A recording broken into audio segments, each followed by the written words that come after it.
I go by the name of Adonis the Ace. I'm a music producer, music artist, engineer, and music connoisseur. Mm-hmm.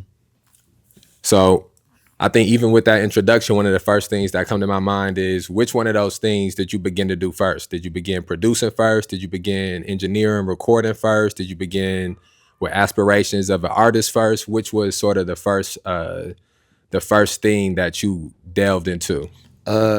First thing that I ever dove into was just me being a music connoisseur. I just think my parents raised me to love music because they love music. You know what I mean? My mom's a singer. My dad, he's a hip hop connoisseur. So he kind of taught me the ropes when it came to hip hop. And then my mom was the first person to take me to the studio. And, you know what I'm saying? Shout out to Chucky Charles. Chucky Charles was the first person that ever introduced me to engineering and recording music. You know what I'm saying? At 13 years old. So that was sort of what was for as far back as you can remember, or as much of it that you can remember, what was that first experience like of being in the studio the first time? Church. Okay. I was at church. I played the drums in church. And playing the drums in church, I kind of was like, man, I really like this. Like, even when I go to church, like, I like the music ministry. Like, I love the word. You know what I'm saying? Right. But it's something about the music that you feel the word even more because it's vocally and it's sonic. Like, it just sounds good and it makes you feel the word of God even more. You know what I'm saying? Yeah. And so you said you was playing the drums. That was one of the things. Okay, what was that like? Like, did you learn playing the drums? Did you get taught? Was you self-taught? Like, what was I got taught by my big cousin Jensen.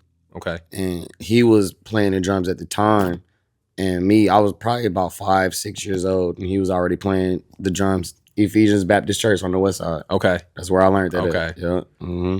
Do you still play the drums? That's still something that you... I was in the marching band in high school and all that, so section leader. Deeply musical and shit like that. Okay. I just love music. That's where I learned high school, I learned how to read music, like drum music and stuff like that. I learned other music, but I'm more adaptive to drum music because I love drums. Even if you listen to my songs, every like drum cadence has a specific sound to it where it's like, okay. Yeah. And so when did you sort of start getting into like producing? When was that? What was that sort of time period of your life? Probably about 14, 15. You can ask my mom. My mom will tell you, like, I used to 2 summers straight.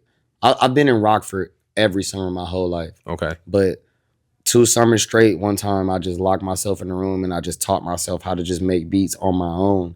And then I moved back here, and that's how people knew who I was, because I was making beats. And then they realized that I made music, and they were like, "Dang, like, you really one of them. Like, you really make good music." And I improved over time, but in the beginning, it was like everybody knew me as a producer, and then they found out that I made music, and it was like, "Oh my God, like, dude, you make good music, bro." Well, what program did you start producing with? FL. Okay. I had a bout with Fruity Loop Studio, and I'm always, it's one of the things I was talking to a couple of different people about.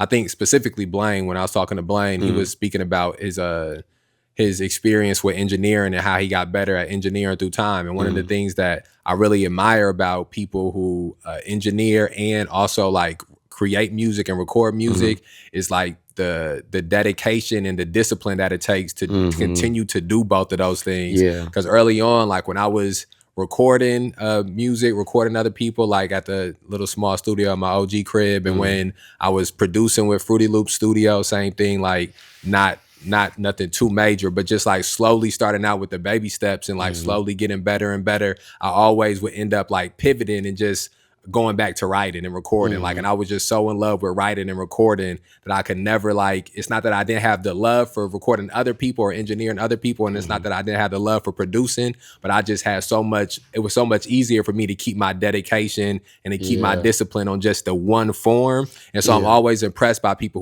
who were able to like spread that discipline and spread that dedication out to multiple forms.